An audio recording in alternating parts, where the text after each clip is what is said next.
the beginning of the decade that it would be the sport of the 70s.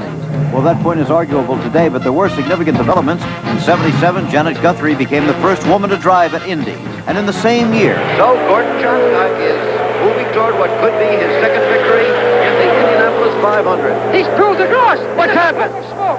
Gordon Johncock, the leader of the Indy 500, is running down the side of pit lane now. Still on the racetrack. He's got a big problem. We've seen this sort of thing so many times in Indianapolis. Just when it looked like it was all wrapped up there, he is off the track. It's all over for Gordon Johncock. A.J. Foyt leads the Indianapolis 500. And so the door was open for A.J. Foyt to accomplish what none had done before, to win his fourth Indianapolis 500. Stand by for the checkered flag. The black and white checkered flag, and in the pits, the red and white checkered shirts of the Gilmore Foyt team. It's all over. A.J. has done it. He has won his fourth Indianapolis 500. Al Unser had won back-to-back Indies in 1970 and '71. Well, in 1978, he joined the elite society of those who have won the big race 3 times. His brother Bobby has won it twice. At decade's end, IndyCar racing is divided and endangered. 2 groups, USAC and CART, are battling for control of the sport. There was a terrible moment at the start of the 500-mile race in 1973. The mood had been somber when Art Pollard died in practice, and when Pat Vadan gave them the green. And here they come. Bobby Unser going for the lead. Johnny Rutherford right alongside him. Rutherford down low, but Bobby, there's a terrible crash on the home stretch. There are several cars involved.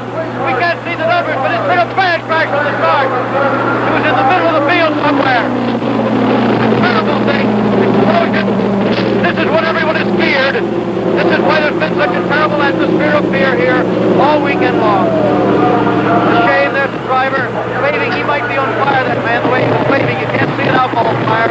Those explosions are not cars. Those are the bombs overhead that are normally set off during the start of the race.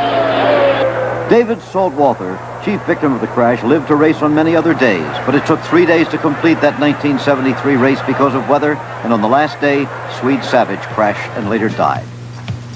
Jackie Stewart of Scotland has been a member of our ABC sports commentary team for some years now, but earlier in the decade, he was a racing marvel, the idol of Monte Carlo, winner of 3 world championships and 27 Grand Prix races, more than any other driver. Later in the decade, Mario Andretti became the first American since Phil Hill to win the world title. Drag racing provided a moment of terror, but with a happy ending at the Winter National Drags of 1970.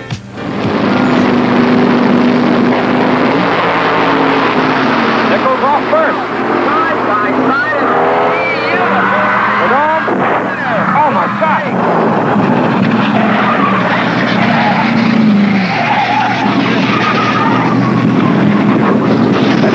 Let's go down there. Not knowing that Nichols was only slightly injured, Prudhomme, a tough racing man, was emotionally drained by the experience. I think I'm quit. Oh my God, I seen that car go by me. I couldn't believe it. There was no back section on it or nothing. Later, Don changed his mind and continued his successful career. Don Garlett's Big Daddy, they called him, was the king of the dragsters, winning more than $4 million over 4 decades. Shirley Muldowney was called Cha-Cha, wore that name on her racing helmet, in fact. But later, after she had won $400,000 in a single season and a national racing championship in 1977, she decided to drop the nickname. She was a novelty in the sport no longer, making her point very strongly, like many other women of the 70s.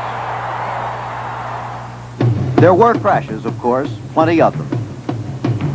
This was the miracle roll of Maynard Troyer at Daytona in 1971. By actual count, he rolled over 18 times in this episode between turns 3 and 4 on the big tri-oval and emerged with only a sprained wrist. Maynard Troyer.